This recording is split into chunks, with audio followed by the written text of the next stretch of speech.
Hello and welcome to Standing Apart, the podcast that explores why being different is a superpower, with me, Nigel Ridpath.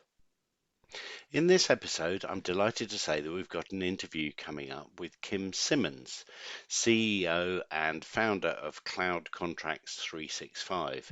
It's a fascinating insight into a company that's really shaking up the legal sector. We've also got my regular features, Superhero of the Week, and my 1 minute rant. If you enjoy this episode, please subscribe, rate, and like it on your favorite podcast app. It really helps spread the word. Thank you. Before my interview with Kim, I'm going to do Superhero of the Week. Before each episode, I trawl the internet to find someone or a business that is doing an amazing job of standing apart. This week it's Gareth Southgate, or should I say Sir Gareth Southgate, as he was knighted in the 2025 New Year Honours list. Now you might think of Gareth as yesterday's man, and of course as far as the England football management role, he is, and there will be footy aficionados much more informed than me about the rights and wrongs of that. But Southgate took England to not one but two major finals, a feat not achieved in nearly 60 years. But Southgate should probably be as much remembered for how he changed English national football as much as for his results. Between Christmas and New Year, there was a Celebrity Mastermind episode with the football commentator Kelly Summers as one of the contenders. She recounted a story of how, after coming back from maternity leave, she pulled Jude Bellingham over for a flash interview after a match. With the adrenaline still coursing around his body, the first thing he said to her was, "How's the baby?" This might not seem much, but Summers herself acknowledged that this was part of the Southgate legacy.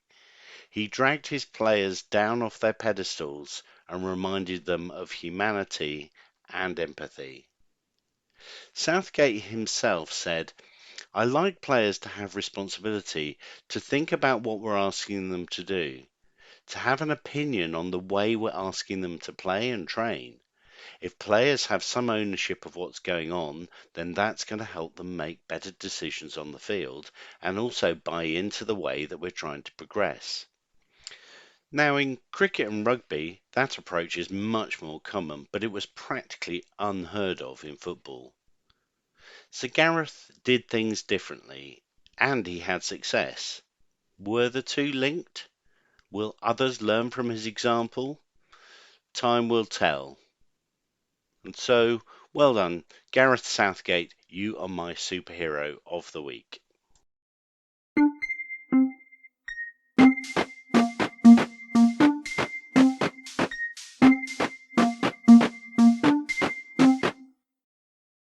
My guest this week is the CEO and founder of two legal businesses.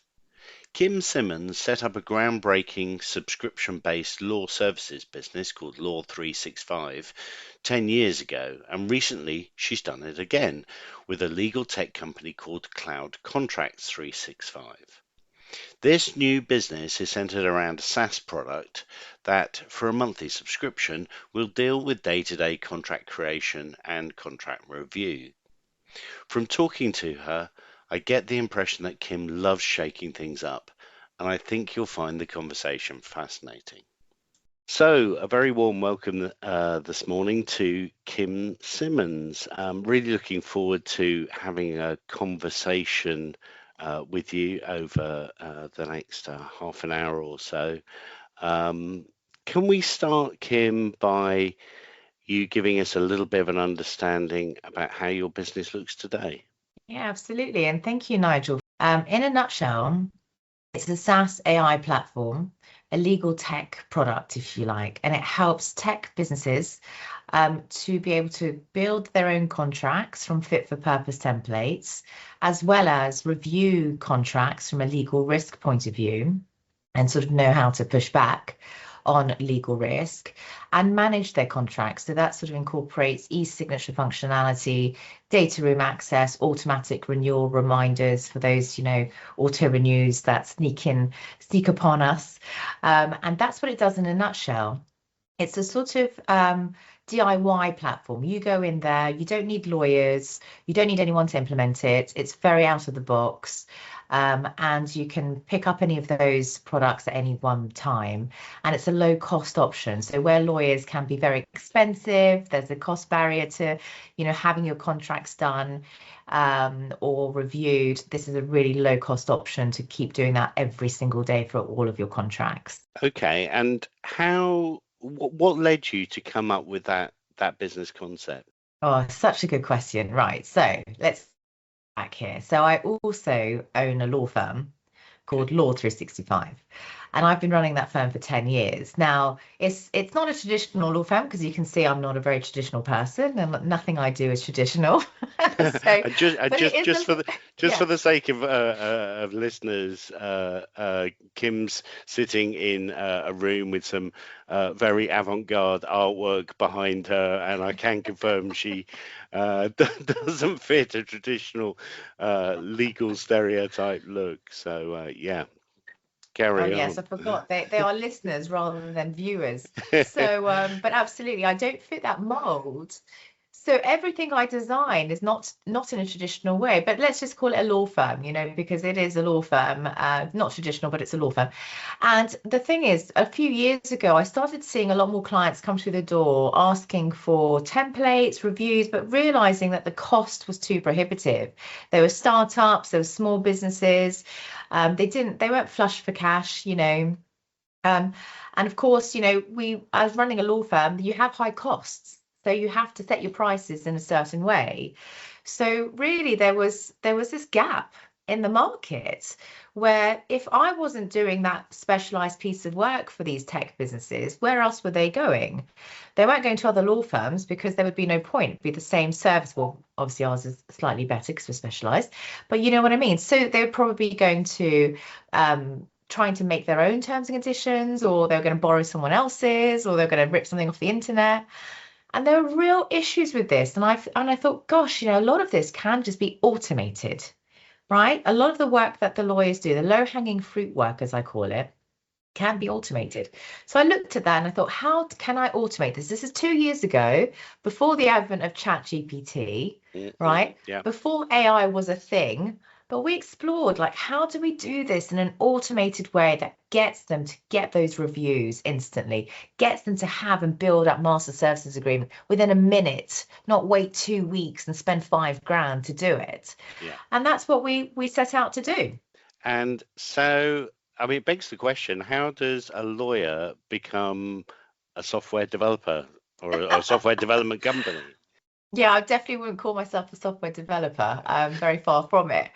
It was a journey. It was an idea, a concept that I thought I just need to do it. There's every part of me just said, this is absolutely right. This is absolutely what the market needs and demands.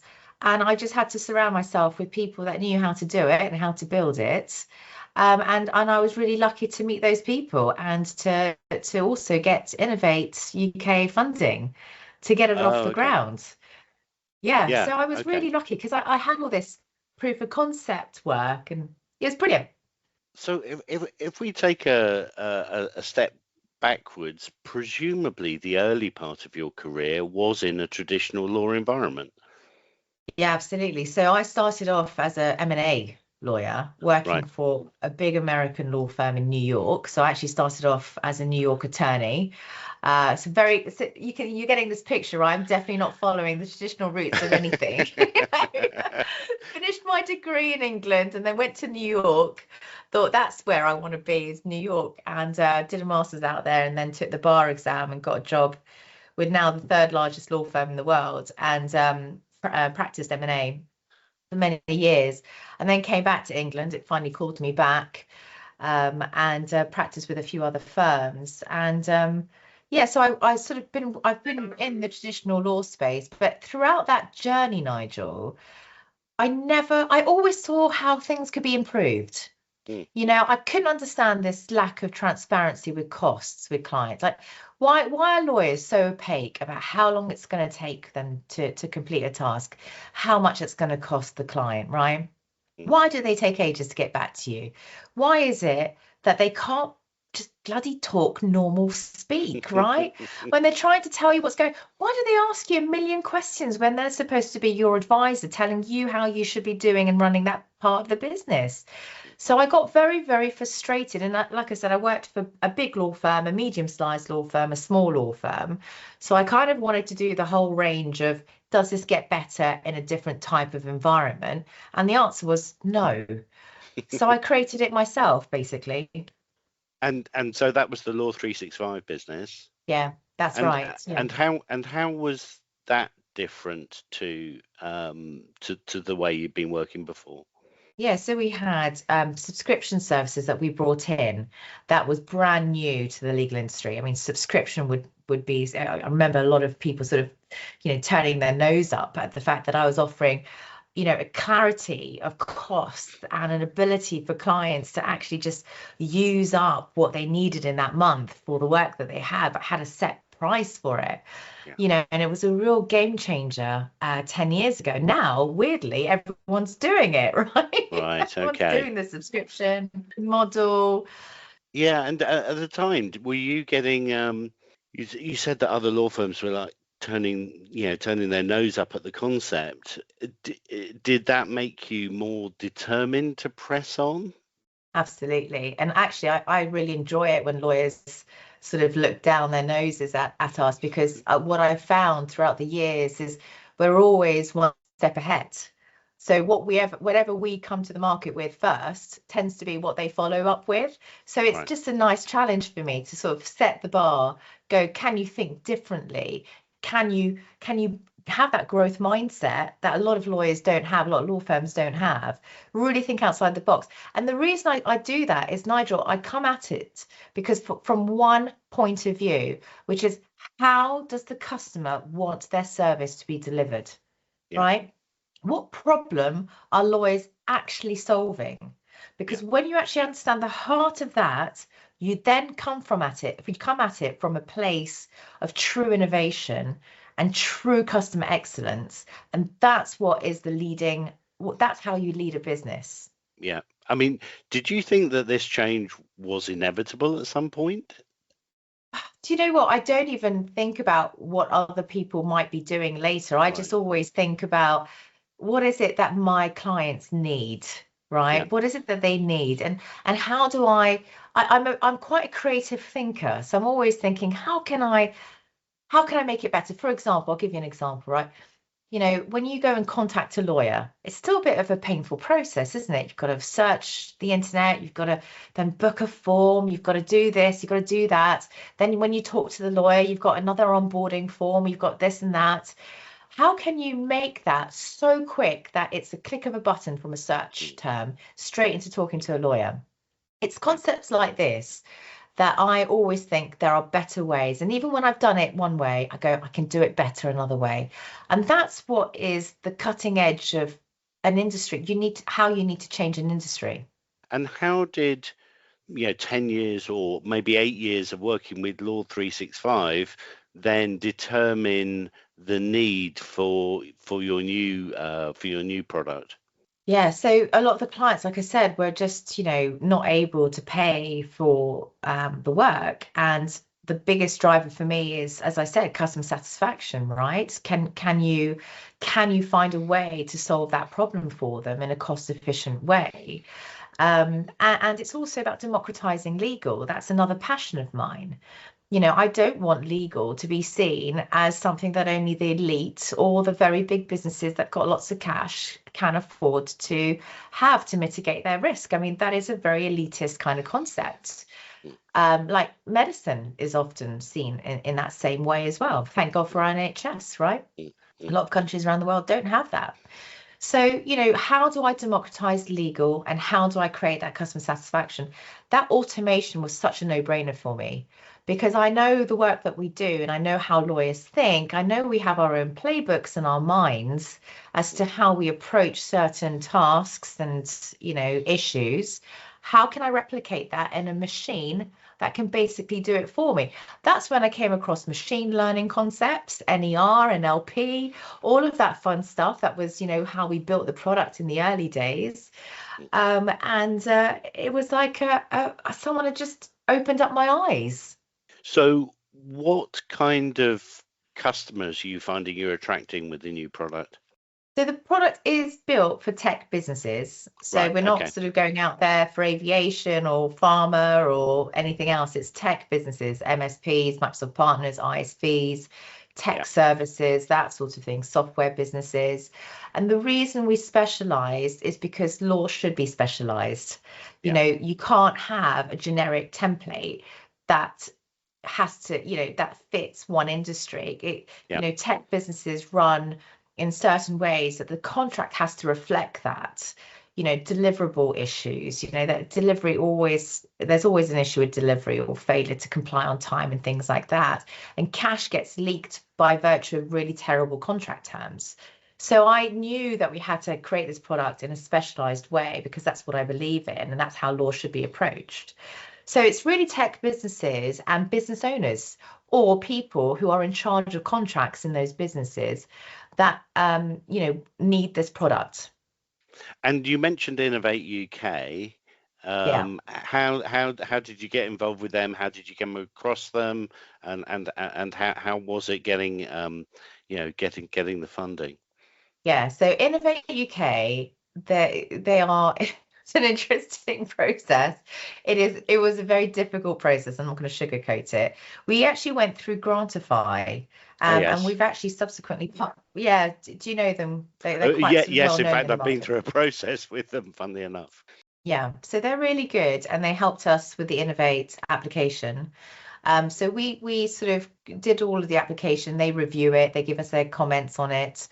And I remember when we sort of stumbled upon the Innovate application, it was 2 weeks before the deadline, and we didn't appreciate how much work there was. You Yeah. normally take about a few months to do this sort of thing. Yes.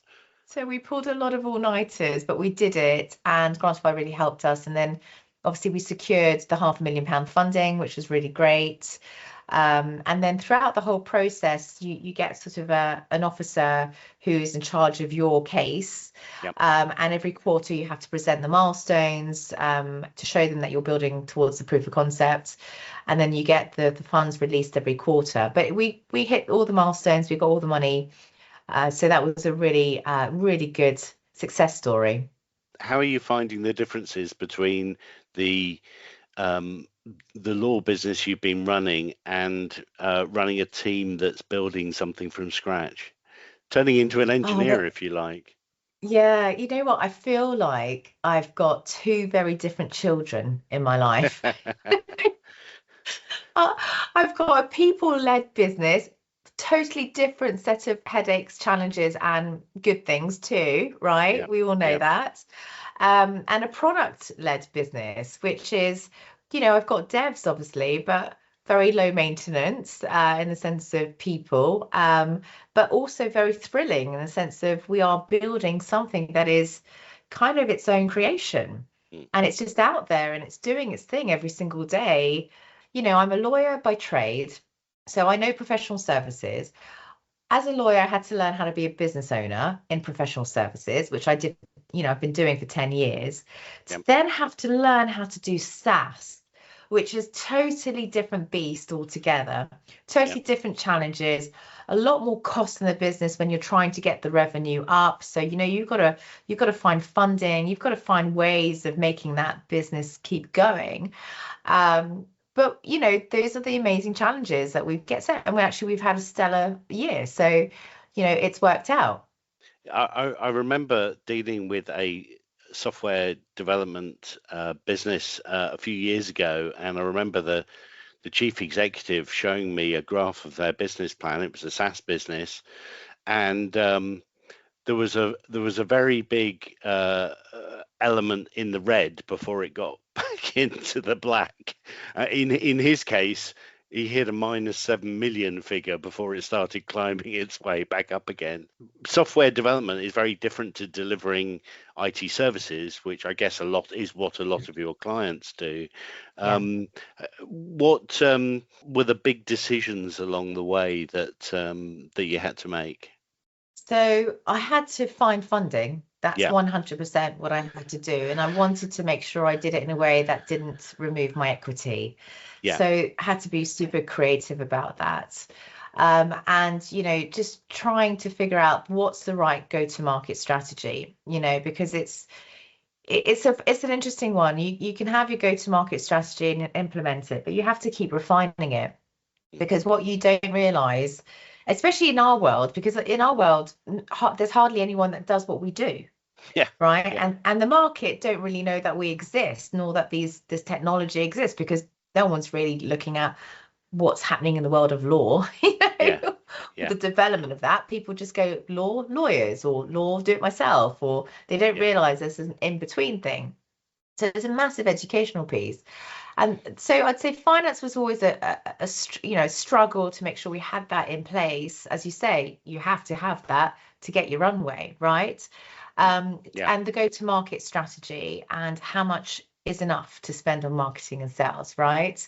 You yeah, can go down black holes very yeah, easily with that yeah, sorts of yeah. stuff. I guess this is one of the things with a SaaS product is once you built it, the incremental cost of adding new customer is tiny, so Exactly. it's got to be volume very quickly. So how have you addressed the marketing and sales around that? Yeah, so you're right. It's a bit of a volume play, Mm, right? And you've got to get that volume as quickly as possible. Our challenges have been educating the market that we exist. So a lot of mm, the marketing and sales strategy has been around how do we put that educational piece out there? How do we get people to know what we do, why that's important for them, right? In other words, what are they doing right now? Is that good enough? And if not, would you not spend a little bit more every single month to make sure it's really good, yeah, rather than having to go to lawyers or not go to them at all? But the most important thing when you're building SaaS is the network effect. Because if people are talking about the product more and more and more, and you're working through different partnerships, different strategic routes, all of that, and distributors and what have you, more people will understand you're out there and what you're achieving for others. And when yeah, they know what you're achieving for others, they'll want in. Because who yeah, doesn't want to protect their business and create better valuation in their business by having great contracts, right? yeah, Who yeah, who who doesn't want that for a few hundred quid a month, right? yeah, yeah. So it's building that momentum, and that takes time, unfortunately. Have you what ways have you looked at to try and accelerate that as fast as possible? Yeah, so obviously traditional marketing, you're Yeah, looking at, LinkedIn ads, the LinkedIn connections, building the networks. We've won loads of awards this year as well. Actually, mm, was a winner in the British Legal Technology Awards, kind of the Oscar equivalent for us. fabulous. Um, and we won against one of our competitors, although they're not really a competitor because they don't specialize. That's been going around for 8 years and got 17 million pounds funding. So I was like, yeah, brilliant. Little old us, we got there before them. So that was really good. But I think also the strategic partnerships have been the main focus for me, building those partnerships with really important key distributors, people who can really sort of put us in front of a lot more people, Yeah, has been a really incredible. We've had an incredible outcome from that. That's been a very big focus, yeah, because for me it's planting all those seeds as you're doing the other lovely stuff, the LinkedIn, the email automation, the sequencing, the newsletters, all of those good things. This is the layer that keeps it driving. I've always felt that what Microsoft call partner to partner, but um, that idea of building networks and getting referrals from partners and actually building a really solid model around that is a great way to Yeah. get acceleration. Um, I think once you're my feeling is that once you're on a kind of solid trajectory after that, the partnership thing can appear quite expensive. So sometimes people will cut back on that, but it's interesting that you're seeing those networks as a really core part of it. What are the plans for 2025? So we've got some big plans for 2025, some really exciting plans. So from the product side, we are escalating more of the features to be a red line in app. So that means when you get the contract and you've reviewed it, so what happens is you put contract in, it spits it out within a few seconds and says, you've got all of these critical risks. It shows you where it is in the document, like your limitation of liability, your time is of the essence. It tells you how to push back. So what we're trying to do now is go, if you agree with that comment, hit yes, and it will redline it for you. So you Okay. don't even have to do it yourself. It will just reword it for you. And then the next phase of that is in-app negotiation. So what will happen is we will create a playbook to help the user. So we'll say, Yeah. really, should be your standard option 1, option 2, option 3 against the customer. Yeah. If you're happy with that, the product will feed that off the comments and it will basically play the negotiator for you against the other side. So it will do all the negotiations, all the comments. You just send it to the other side. You invite them to the platform.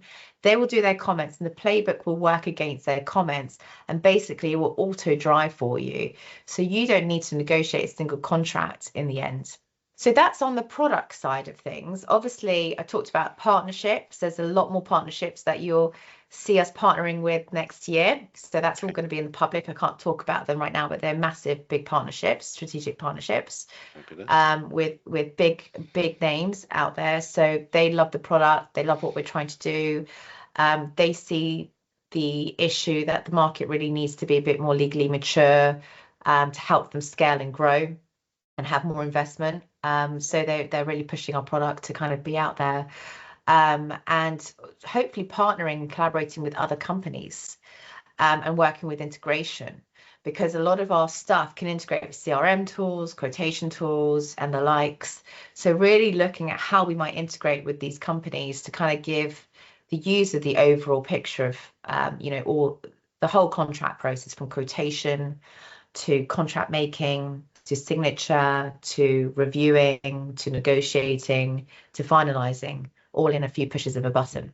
That sounds like huge innovation, given where we started the conversation in terms of the traditional nature of the law industry. It's I mean, you did mention earlier that quite a lot of the law firms are moving to subscription models, but presumably a lot of them still are operating in the time and materials ways that they've always operated. So Yeah, they are, and I think a lot of them are going to be eaten up by legal tech. I do believe that if they don't innovate or don't learn again, what problem are they really trying to solve for the customer? What is the problem for the customer, not what's the problem for them? And when they start approaching it from that angle, they'll start to innovate naturally and they'll start to, revisit like how they're structuring their offering. But I'll give you a little extra spin on all of this that I get sort of asked a lot. And I think this is quite an interesting topic, which is, what does this mean for law firms and what does this mean for Law 365? Because if I'm innovating legal tech to do basically a huge amount of what the lawyers do, right? mm, What's the point of having a law firm? Where do lawyers sit after all this? And I'm very clear on that picture. For me, the lawyers need to be doing high level advisory work. mm. That's where you get the true value of a lawyer. That's where you'll spend the money quite happily, because when that lawyer comes in and actually helps you establish systems, processes, all the ways of making things more efficient and better for you, that's the true value of Mm. lawyers. And that's where I want my law firm to be, not doing all the low-hanging fruit work, as I call it. So that leads me to the question, are you using the tool in your Law 365 business? Yeah, so they are using the tool. Yeah, They're okay. using it for first pass, so they create more efficiency. Absolutely. Right. So that's interesting. You're talking about the ultimate cannibalization of what you call the low-hanging fruit, leaving highly trained and, let's face it, expensive people to do the really value-added stuff. Yeah, exactly. Yeah. Okay. We're coming towards the end of our time together. If you look at what you've been doing with your new tool over the last 2 years, and there was one thing you could have done differently, What would that have been? Do you know, I am struggling with this one because everything I did was exactly how it was supposed to be. And it's exactly how everything sort of panned out. And it's really hard to look back because when you remove one thing, it's almost like you don't know what the butterfly effect would be of that. And the good Um, thing about being entrepreneurial and being ahead of the game and doing things differently is that if you learn the technique of failing fast, yeah, you never go too far down a path before recognizing that it's not the right one and then backing up very quickly. And yeah. and in summary, you're saying that the decisions that you made followed the route that you kind of expected them to take. Yeah, I think so. Look, I think there are always ways that you can look back and go, well, maybe I could have used this type of technology instead of that technology. Maybe Yeah. I could have, incorporated LLMs as soon as they came about, and pivoted quicker on that, and things like that. But really, I just think that even when those decisions were available to me, I didn't make them for a reason. Mm. And it was because I believed at that time that what I was doing was the right thing. Well, it's been fascinating hearing about first the Law 365 business and then the tooling that you've built and the SaaS product that's out there and it's in marketplace now, and really Yeah. looking forward to seeing what 2025 brings for you. Kim Simmons, it's been an absolute pleasure. I've thoroughly enjoyed this conversation. Thank you very much. Thank you, Nigel. Thank you.